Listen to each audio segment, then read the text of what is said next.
जाने माने multi talented neurosurgeon doctor Pankaj Upadhyay, आपका टॉप स्टोरी न्यूज में बहुत बहुत स्वागत है। धन्यवाद, थैंक यू। सर, आपके बारे में बहुत सुना है। आप प्रोफेशन से न्यूरोसर्जन हैं, डॉक्टर हैं, मल्टी टैलेंटेड हैं, कुक भी हैं, सिंगर भी हैं। तो सर, ये चीज आप अपनी हॉबी कैसे लेके आते हैं, कैसे लाए हैं, मतलब कहने का कि आप अपना स्ट्रेस कम करने के लिए आपने सारी हॉबियां एक्सेप्ट करी हैं, अडॉप्ट करी हैं, या और कोई रीजन है? नहीं, मैं स्कूल के समय से ही मल्टीपल हॉबीज मेरी थी। जी सर। और जब भी ऐसा कुछ हुआ कि हॉबी छोड़ो और केवल पढ़ो, तो मैंने ऐसा नहीं किया। मैंने पढ़ाई तो अपनी जारी रखी, लेकिन अपनी हॉबीज को भी मैं कैरी ऑन करता रहा। और आपको जान के खुशी होगी कि मैं मेडिकल कॉलेज का स्पोर्ट्स कैप्टन था, और क्रिकेट का तो कैप्टन था ही, फुटबॉल का भी कैप्टन था, और बैडमिंटन का रनर्स अप था।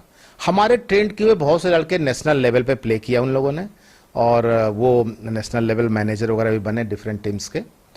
तो मुझे ये सौभाग्य मिला कि ऐसे लोगों के साथ मैं खेल सका, और वो भी मुझसे कुछ ज्ञान प्राप्त किए।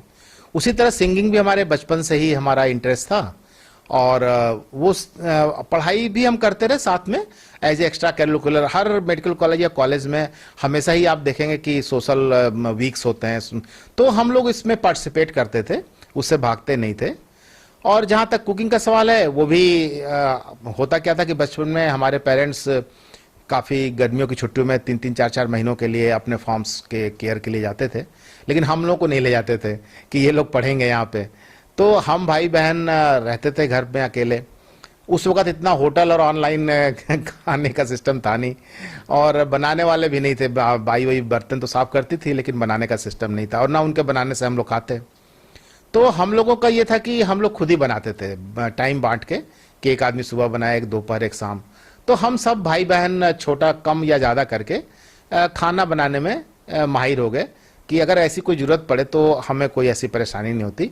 और फिर अब जब मैं मेडिकल में आया, और मैं इसको और भी तरीके से डेवलप किया, और जो कुछ रेसिपीज़ मैं भी लोगों को देने लगा, जब वो मेरे से पूछते थे, क्योंकि हमारे गार्डन में बहुत ढेर सारी चीज़ें होती हैं। तो हमारे एक सीनियर प्रोफेसर ने कहा कि हमने उनको गिफ्ट किया मोरिंगा ड्रम स्टिक जो बोलते हैं, तो क्या यार हमें तो पता ही नहीं कैसे बनता है। तो मैंने कहा कोई बात नहीं, हम आपको यूट्यूब पे बताएंगे। तो इस तरह से यूट्यूब पे हमने बनाया। ऐसे ही कुछ लोगों ने कहा कि मटर मशरूम जरा बताइए कैसे बनेगा, बड़े अच्छा। तो वो मैंने बताया। ऐसे तरह डिफरेंट टाइप्स के हमने फिर रेसिपी बतानी शुरू की। मजबूरी को आपने आज अपना टैलेंट बना लिया। जी, वो ये कह सकते हैं आप, मजबूरी भी नहीं, हम सब 4-5 भाई बहन होते, बड़े खुशी से करते थे, मजबूरी भी नहीं थी वो। अच्छा। सर, एक छोटी सी चीज, जैसे कि आपका ये प्रोफेशन है, प्रोफेशन में मैंने आपसे सबसे पहला क्वेश्चन पूछा था, क्या आपने अपने उस हॉबी को आपने इस प्रोफेशन में यूज किया, क्या स्ट्रेस कम करने के लिए यूज किया? बिल्कुल ठीक, बिल्कुल सही है।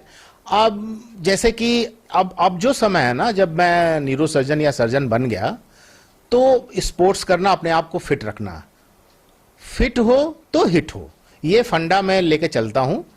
और फिट है तो हिट है, हिट है तो हर जगह हिट है, चाहे वो प्रोफेशन हो या सोशल लाइफ हो। अगर आप फिट नहीं रहेंगे तो हिट नहीं हो सकते। अच्छा, ये बड़ा मंत्र इंपॉर्टेंट है। अगर आप फिट हैं, बॉडी आपकी फिट है, तो फिट बॉडी में ही अच्छा ब्रेन लाई करता है, हम लोग सब जानते हैं। तो मेंटल हेल्थ भी आपका अच्छा रहता है। तो इसलिए फिजिकल एक्सरसाइज और योगा वगैरह ये चीज़ करनी चाहिए, और मैं रेगुलर करता हूँ। मैं रेगुलर बैडमिंटन खेलता हूँ, मैं रेगुलर साइकिलिंग करता हूँ। अपने ऐसा नहीं कि उसके लिए, सबके लिए मैंने टाइम फिक्स कर रखा है, उस टाइम में करते हैं। उससे ऐसा नहीं कि मैं रोज कुकिंग करता हूँ।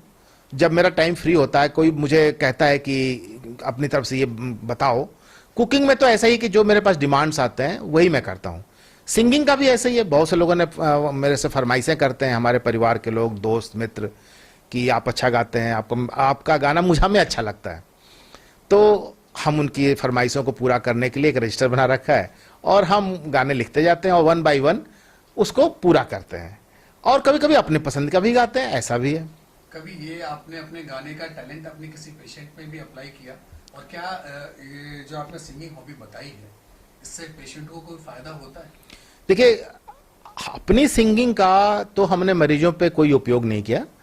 उन्हें पता है हमारे यूट्यूब का नंबर, व्हाट्सएप का नंबर, और फेसबुक का, तो उस जगहों पे वो देखते होंगे। लेकिन जब मरीजों पे जो हम यूज करते हैं वो नॉर्मली सॉफ्ट म्यूजिक, भजन या इस तरह की चीजें यूज करते हैं जो कि मरीज को पसंद है। हम मरीज के रिलेटिव से पूछते हैं कि ये गजल सुनते हैं या क्या सुनते थे पहले, इनको क्या पसंद था। तो जो चीज उनको पसंद होती है पहले हम अपने कान में लगाते हैं स्पीकर को, क्योंकि मरीज तो अनकॉन्शियस, उसको पता नहीं चलेगा, तेज बज रहा होगा तो इरिटेट हो जाएगा लेकिन पता नहीं चलेगा। कोमा पेशेंट में। लेकिन जब वो कोमा में भी रहता है तो उसको जब अगर आपने तेज सुना दिया ना तो उसको पसीने आने लगते हैं, उसको इरिटेशन होता है, तो हम लोग को पता चला, हार्ट बीट बढ़ जाती है। तो पहले तो हम अपने कान में लगाते हैं, जब वो मधुर आवाज आने लगती है तब मरीज के कान पे लगाते हैं और चलता रहता है।